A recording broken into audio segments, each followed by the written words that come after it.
Hello students, आज हम agriculture biology का चैप्टर नंबर 2 स्टार्ट कर रहे हैं। चैप्टर नंबर 2 स्टार्ट कर रहे हैं।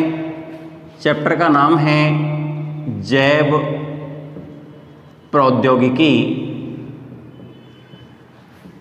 सबसे पहले इसकी परिभाषा हम पढ़ेंगे एंड देन इसका संक्षिप्त इतिहास हम पढ़ेंगे और इसका महत्व, और लास्ट हम पढ़ेंगे पादप, ऊतक, संवर्धन। डियर स्टूडेंट्स, बहुत ही इंपॉर्टेंट चैप्टर एग्रीकल्चर बायोलॉजी के अंदर। This is the also part of biology. English में बोलेंगे इसको biotechnology, definition, brief history, importance and plant tissue culture, ये चैप्टर का नाम है। सबसे पहले मैं बायोटेक्नोलॉजी या जीव प्रौद्योगिकी की बात करूंगा। बायोटेक्नोलॉजी क्या है? ये जीव विज्ञान की एक शाखा है, एक ब्रांच है, जिसके अंदर हम जैविक कारकों जैसे कौन कौन से हो सकते हैं जैविक कारक? सूक्ष्म जीव, कोई भी कोशिका, कोई भी कोशिकाओं का समूह हो सकता है, ऊतक या कोई भी अंग। इसका उपयोग, इन सब का नियंत्रित उपयोग करके मानव कल्याण के लिए या मानव के उपयोग के लिए कोई भी उपयोगी उत्पाद या सेवाओं का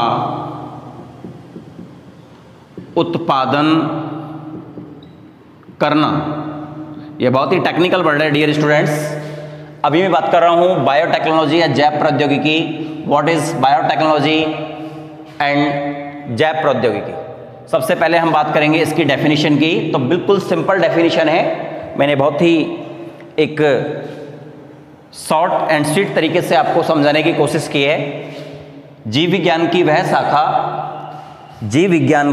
वह शाखा जिसके अंतर्गत जैविक कारकों जैसे सूक्ष्म जीव, कोशिका का समूह, ऊतक या अंग का नियंत्रित उपयोग करके मानव कल्याण या उपयोग के लिए कोई भी उपयोगी उत्पाद या सेवाओं का उत्पादन करना बायोटेक्नोलॉजी या जैव प्रौद्योगिकी कहलाता है। अब आप समझ गए होंगे what is biotechnology.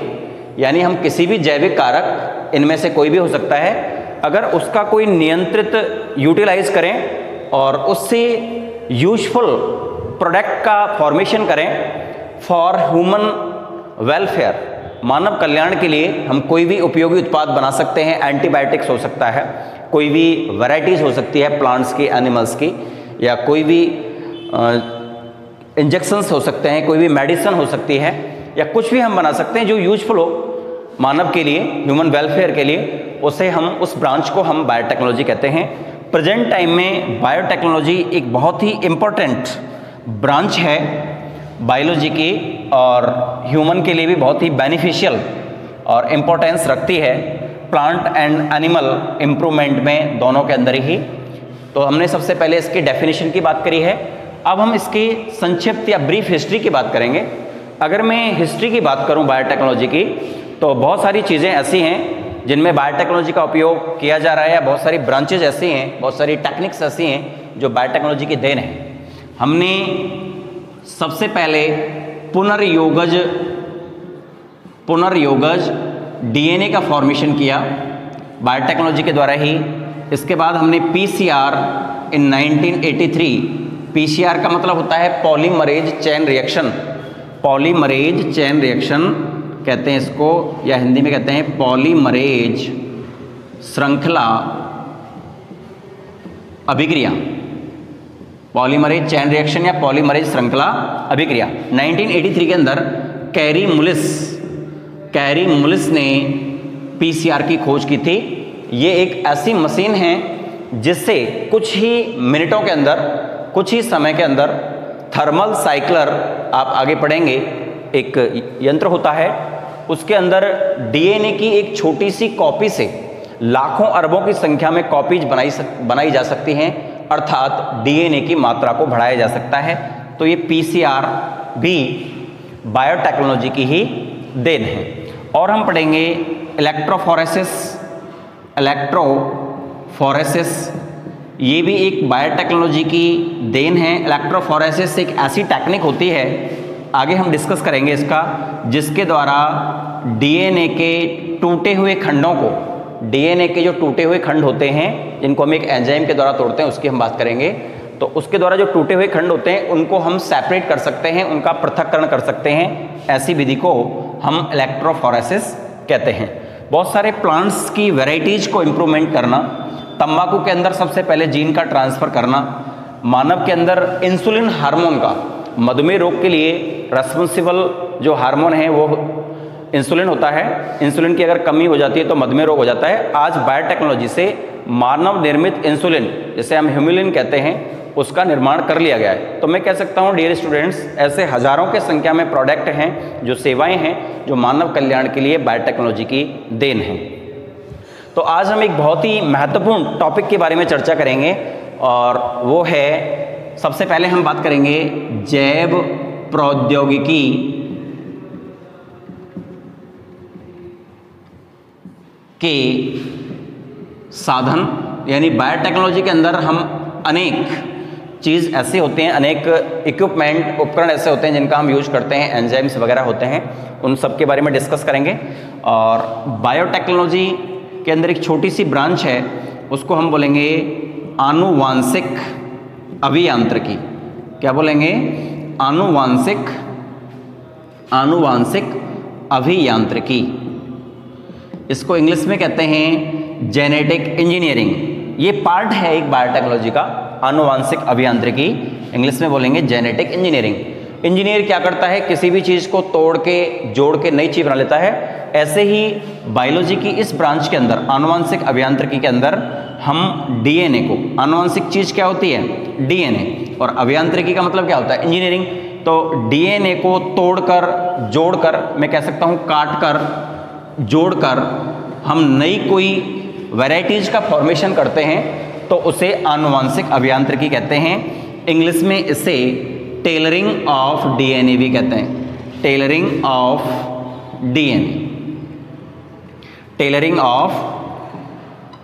Of DNA भी कहते हैं। क्योंकि इसमें जिस तरह से टेलर किसी भी एक कपड़े को काट करके कुछ भी बना सकता है, ऐसे ही हम आनुवांशिक अभियांत्रिकी या जेनेटिक इंजीनियरिंग के अंदर डीएनए को किसी भी तरह से काट करके और दूसरे रिक्वायर्ड जीन के अंदर उसका ट्रांसफ़र करके, या वांछित डीएनए को हम ट्रांसफ़र करके नई वैरायटीज का फॉर्मेशन करते हैं, इसीलिए इसको हम आनुवांशिक अभियांत्रिकी कहते हैं। तो इसके अंदर कई सारे साधन ऐसे हैं जो आनुवांशिक अभियांत्रिकी या जैव प्रौद्योगिकी के अंदर आते हैं।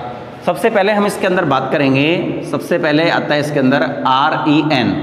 ये एक एंजाइम होता है, इसका नाम होता है रेस्ट्रिक्शन एंडोन्यूक्लिएज।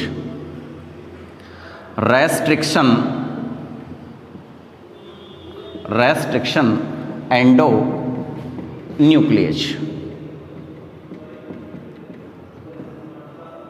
अभी मैं आपको आनुवांशिक अभियांत्रिकी या जैव प्रौद्योगिकी के साधनों के बारे में पढ़ा रहा हूँ, ऐसे एंजाइम्स, ऐसे इक्विपमेंट्स के बारे में पढ़ा रहा हूँ जो इसके अंदर यूज होते हैं। तो सबसे पहले मैंने बात करी है REN एंजाइम की। ये फुल फॉर्म होती है इसकी रेस्ट्रिक्शन एंडोन्यूक्लिएज एंजाइम। ये एक ऐसा एंजाइम है, कोई आपसे पूछे व्हाट इज REN तो आप बताएंगे ये एक ऐसा एंजाइम है जो डीएनए को विशिष्ट स्थलों से काटता है। कहाँ से काटता है? विशिष्ट स्थलों से काटता है। इसका मतलब जहाँ से हमको रिक्वायरमेंट होती है, ये डीएनए को वहीं से कट करता है। The enzyme which is responsible for cut the DNA from specific site. कहाँ से काटता है?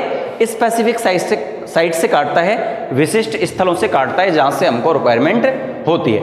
दूसरी हम बात करेंगे लाइगेज एंजाइम। कौन सा enzyme? Ligase enzyme. Ligase enzyme के बारे में आपसे पूछेंगे, लाइगेज एंजाइम क्या होता है? तो ये एक ऐसा एंजाइम होता है जो डीएनए खंडों को जोड़ने का कार्य करता है। किसका कार्य करता है? जोड़ने का कार्य करता है। अगर आपको कहीं भी डीएनए पार्ट्स को, डीएनए सेगमेंट्स या खंडों को जोड़ना है तो हम एंजाइम यूज करेंगे, लाइगेज एंजाइम। ऐसे ही हम इसमें पढ़ेंगे वाहक। क्या पढ़ेंगे?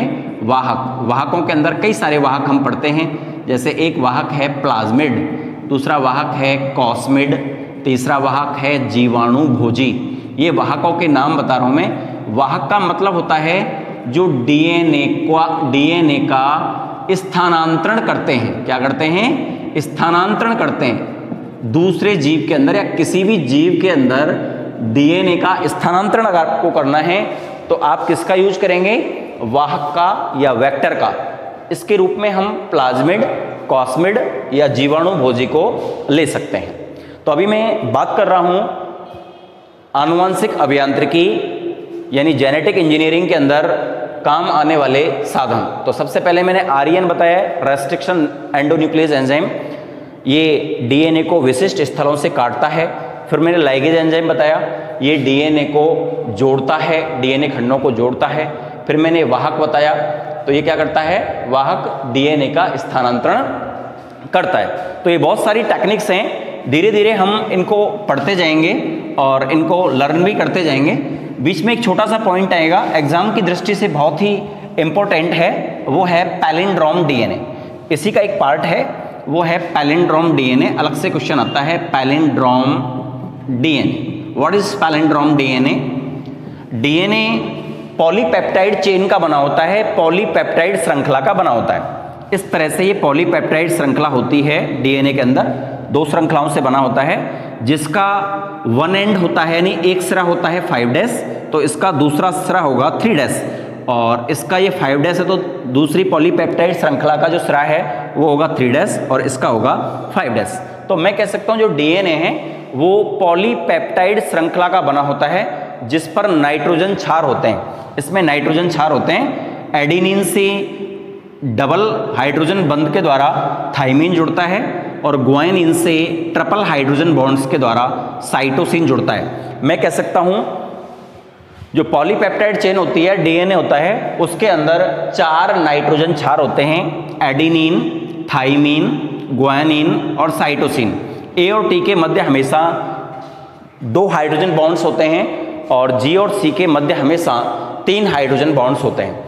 और 2 पॉलीपेप्टाइड चेन होती हैं, जिसका अगर एक का सिरा 5' है तो दूसरे का 3' होगा, एक का 3' है तो दूसरे का 5' होगा। ऐसा कभी नहीं होगा कि दोनों का 3' हो या दोनों 5' हो। अभी हम बात कर रहे हैं पैलिंड्रोम डीएनए की। पैलिंड्रोम डीएनए का मतलब होता है ऐसा डीएनए जिसको मैं 5' से 3' की तरफ पढ़ूं, यानी 5' से 3' अगर आगे से पीछे की तरफ पढ़ता जाऊं या पीछे से आगे की तरफ पढ़ूं तो दोनों तरफ से उसका सीक्वेंस सेम हो, नाइट्रोजन क्षार का सीक्वेंस या क्रम एक जैसा हो, तो उसे हम पैलिंड्रोम डीएनए कहते हैं। एक बार मैं हिंदी में एक एग्जाम्पल के द्वारा समझाता हूं। जैसे मैंने लिखा कनक। अब कनक को मैं आगे से पढ़ूंगा तो भी कनक ही है, और इसको हम पीछे से पढ़ेंगे कनक तो भी कनक ही आएगा। जैसे दूसरा एग्जाम्पल लेते हैं हम मलयालम। इसको हम आगे से पढ़ेंगे मलयालम, पीछे से पढ़ेंगे मलयालम। दूसरा देते हैं हम डालडा। इसको हम आगे से पढ़ेंगे डालडा, पीछे से पढ़ेंगे डालडा, यानी सीक्वेंस एक आ रहा है। तो अब हम एक ऐसा डीएनए दे रहे हैं, यहाँ पे मैं आपको भी एक एग्जाम्पल पुटअप कर रहा हूँ, एग्जाम्पल लिख रहा हूँ यहाँ पे, जिससे आपको समझ में आएगा व्हाट इज पैलिंड्रोम डीएनए। इधर देखें मैंने लिखा है GAATTC। ये मैं एक नाइट्रोजन क्षारों का क्रम लिख रहा हूँ। तो ये 5' to 3' है। अब यहाँ लिखेंगे 3' to ये 5' to 3' होगा तो ये 3' to 5' होगा। तो यहाँ लिखेंगे G से क्या जुड़ता है C, T से A से T जुड़ता है हमेशा, T से A से T जुड़ता है हमेशा, T से A जुड़ेगा हमेशा, T से A जुड़ेगा और C से G जुड़ता है हमेशा। अभी इधर देखें आप डियर स्टूडेंट्स, इसको 5' to 3' पढ़े हम लोग, तो क्या होगा GAATTC। अब इसको 5' to 3' आगे से पढ़ा है मैंने अभी 5^3 GAATTC। अब इसको मैं 5^3 पीछे से पढ़ रहा हूँ GAATTC। तो इनमें दोनों का जो सीक्वेंस है 5^3 एंड 3^5 दोनों सीक्वेंस आगे से और पीछे से पढ़ने पर सेम आ रहा है and I can say this is the example of the palindrome DNA. तो ये पैलिंड्रोम डीएनए का एग्जांपल है। आप कहेंगे सर यहाँ इसमें कुछ भी लिख देंगे, कुछ भी नहीं लिख सकते हैं। अगर मैं यहाँ जी की जगह सपोज करो मैंने टी लिख दिया, सपोज करो TAA और GGC लिख दिया मैंने, तो यहाँ टी के साथ ए आएगा, जी के साथ सी आएगा और टी के साथ ए आएगा। ये सही है। तो इसको पढ़ के देखें GTAAGTC GACTTA सीक्वेंस गलत है, यानी उनका कॉम्बिनेशन भी होना चाहिए। नाइट्रोजन का जो कॉम्बिनेशन है वो एडेनिन का थाइमिन के साथ और ग्वानिन का साइटोसिन के साथ होना चाहिए, तो ही उसको पैलिंड्रोम डीएनए माना जाएगा। तो इस प्रकार से हमने पैलिंड्रोम डीएनए के बारे में भी पढ़ा है। नेक्स्ट हम पढ़ेंगे रिकॉम्बिनेंट डीएनए। ये बहुत ही इंपॉर्टेंट पॉइंट्स है इस चैप्टर का। रिकॉम्बिनेंट डीएनए की बात करूंगा सबसे पहले मैं, तो हिंदी में बोलते हैं इसको पुनर्योगज डीएनए। नाम से ही पता लग रहा है पुनर्योगज डीएनए। यहां लिख दिया मैंने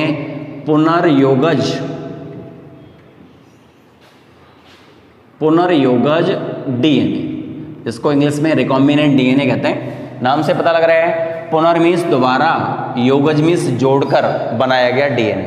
ऐसा डीएनए जिसमें किसी दूसरे डीएनए को जोड़ के बनाया जिसको, उसे हम बोलेंगे रिकॉम्बिनेंट डीएनए। और इस पूरी प्रोसेस को इतना इजी नहीं है कि किसी भी डीएनए पार्ट्स को अपन ऐसे ही जोड़ देंगे डीएनए के अंदर, इतना इजी नहीं है। एक पूरी प्रोसेस है, एक सिस्टमैटिक प्रोसेस है। इस पूरी टेक्निक को कहते हैं रिकॉम्बिनेंट डीएनए टेक्नोलॉजी या पुनर्योगज डीएनए तकनीकी। बहुत ही इंपॉर्टेंट एग्जाम की दृष्टि से पुनर्योगज डीएनए तकनीकी। अब इधर देखें स्टूडेंट्स, इस टेक्निक को, कंप्लीट टेक्निक को समझने के लिए हमें एक आउटलाइन डायग्राम बनाना पड़ेगा, जिससे आपके समझ में आएगा कि वास्तव में पुनर्योगज डीएनए टेक्नोलॉजी है क्या। हम किसी भी फॉरेन डीएनए को, किसी भी फॉरेन डीएनए बोलते हैं भारी डीएनए को, हम किसी भी प्लाज्मिड में जोड़ेंगे, पहले उसको जोड़ करके ट्रांसफर करेंगे किसी भी ऑर्गेनिज्म के अंदर। तो एक पूरी प्रोसेस है। सबसे पहले हम क्या लेंगे, बाहरी डीएनए। ऐसे आपको एक डायग्राम बनाना पड़ेगा। ये है बाहरी डीएनए, यानी बाहर से आपने डीएनए लिया है अपनी इच्छा के अनुसार। और ये जो बनाया है मैंने, ये है वाहक, जिसको हम आगे जिसका डायग्राम भी बनाएंगे। ये है वाहक, और वाहक के रूप में सबसे ज़्यादा यूज करते हैं हम प्लाज्मिड का, तो ये प्लाज्मिड वाहक है। अब सबसे पहले मैं किसका यूज करूंगा, REN एंजाइम से डीएनए को तोड़ूंगा। मैं आपको पहले बता चुका हूं, अगर हमको कहीं भी डीएनए को तोड़ना है तो हम एंजाइम REN ही लेंगे, because REN cut the DNA from specific sites. ये विशिष्ट स्थलों से तोड़ता है डीएनए को जहां से हमको रिक्वायर्ड होती है।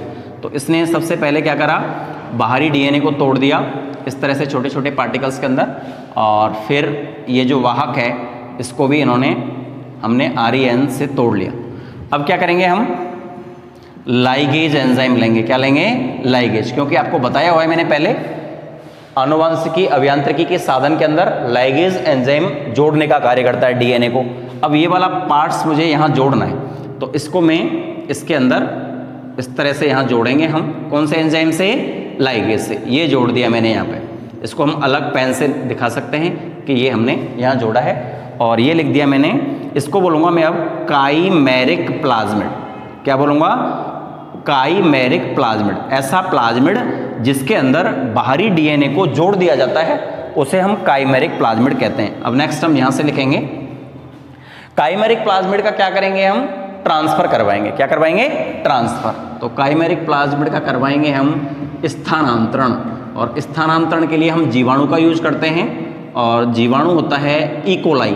क्या होता है, इकोलाई। इकोलाई का पूरा नाम होता है इश्चेरिचिया कोलाई। ये एक जीवाणु है, इसके अंदर हम इस काइमेरिक प्लाज्मिड का ट्रांसफर करवाएंगे। तो हमने ये ट्रांसफर करवा दिया काइमेरिक प्लाज्मिड का, और इसके बाद होगा इसमें कोशिका विभाजन। कोशिका विभाजन जिसके द्वारा ये डीएनए दो कोशिकाओं के अंदर बढ़ जाएगा। एक तो ये रही, और एक इस तरह से हमने जीवाणु कोशिका बनाई, तो इसके अंदर ये डीएनए यहाँ पर आ गया, ये आ गया काइमेरिक प्लाज्मिड।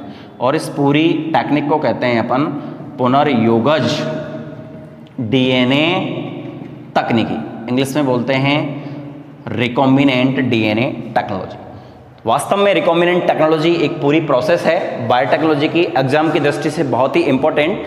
कोई आपसे पूछे रिकॉम्बिनेंट डीएनए तकनीकी क्या है, तो आप बताएंगे अगर हम वांछित डीएनए खंड को वाहक के द्वारा किसी भी जीव के अंदर ट्रांसफर कर दें तो इस पूरी प्रोसेस को हम पुनर्योगज डीएनए तकनीकी कहते हैं। सबसे पहले हमने बाहरी डीएनए लिया, वाहक या प्लाज्मिड लिया, आरएन एंजाइम से डीएनए को काटा, उसके बाद लाइगेज से इसको जोड़ा, अब ये काइमेरिक प्लाज्मिड कहलाएगा और इसका स्थानांतरण इकोलाई जीवाणु कोशिका के अंदर किया एंड देन कोशिका विभाजन के द्वारा ये नेक्स्ट अलग अलग कोशिकाओं में पहुंच गया और इसका हम ट्रांसफर जीव के अंदर करते हैं। तो इस पूरी प्रोसेस को हम बोलते हैं पुनर्योगज डीएनए तकनीकी। डियर स्टूडेंट्स, आज की क्लास के अंदर हम इतना ही डिस्कस करेंगे, जो रिमेनिंग पार्ट्स है आगे का उसको हम बाद में नेक्स्ट क्लास के अंदर डिस्कस करेंगे। एक बार मैं आज की क्लास में आपको वर्क क्या करना है उसके बारे में थोड़ा सा डिस्कशन करना चाहूँगा। सबसे पहले हमको बायोटेक्नोलॉजी की परिभाषा लिखनी है, जो एक पीडीएफ फाइल मैंने सेंड किया है आपको। उस पीडीएफ फाइल के अंदर सबसे पहले हम बायोटेक्नोलॉजी की डेफिनेशन लिखेंगे एंड देन हिस्ट्री के बारे में लिखा हुआ है, पीसीआर की खोज किसने की थी, उसके बाद सबसे पहले इंसुलिन का फॉर्मेशन या निर्माण किसने किया था, तंबाकू के अंदर प्रतिरोधक जीन का ट्रांसफर कौन से सन में किसने किया था, और इसके अलावा इलेक्ट्रोफोरेसिस की खोज कब हुई थी, क्या है ये। और उसके बाद हम पढ़ेंगे अनुवांश पादप जैव प्रौद्योगिकी पढ़ सकते हैं, पादपों की वैरायटीज को, पादपों में आनुवंशिकी सुधार करना, जीव विज्ञान की वह शाखा जिसके अंदर पादपों की आनुवंशिकी में सुधार किया जाता है उसे हम पादप जैव प्रौद्योगिकी कहते हैं। ये भी डेफिनेशन मैंने आपको सेंड की हुई है। उसके बाद हम पढ़ेंगे आनुवंशिक अभियांत्रिकी या जेनेटिक इंजीनियरिंग, जिसको हम टेलरिंग ऑफ डीएनए भी कहते हैं, डीएनए को काट के जोड़ करके नई वैरायटीज का फॉर्मेशन करना। इसकी डेफिनेशन आपको सेंड की गई है। और उसके बाद हम पढ़ेंगे आनुवंशिक अभियांत्रिकी में उपयोग होने वाले साधन, जिसके अंदर RN enzyme, ligase enzyme, electrophoresis, PCR और पैलिंड्रोम डीएनए, इन सब के बारे में पढ़ेंगे। और लास्ट हम पढ़ेंगे रिकॉम्बिनेंट डीएनए टेक्नोलॉजी या पुनर्योगज डीएनए तकनीकी, जिसके अंदर इसको डायग्रामेटिकल तरीके से मैंने आपको समझाने की कोशिश की है और आपको समझ में भी आया होगा कि पुनर्योगज डीएनए तकनीकी क्या है। ये डायग्राम आपको एग्जाम के अंदर बनाना है और इसके जो इक्विपमेंट्स हैं, कौन कौन सी चीज़ें इसमें यूज हुई हैं। Number 1 RN enzyme, number 2 ligase enzyme, number 1 बाहरी डीएनए, नंबर 2 वाहक, number 3 RN enzyme, number 4 ligase enzyme, number 5 E coli. तो ये सभी साधन हैं जो पुनर्योगज डीएनए तकनीकी में काम आते हैं। तो ये आपको लिखना है, शो करना है वहाँ से। और नेक्स्ट टॉपिक इस चैप्टर का हम नेक्स्ट वीडियो के अंदर स्टार्ट करेंगे। Thank you so much.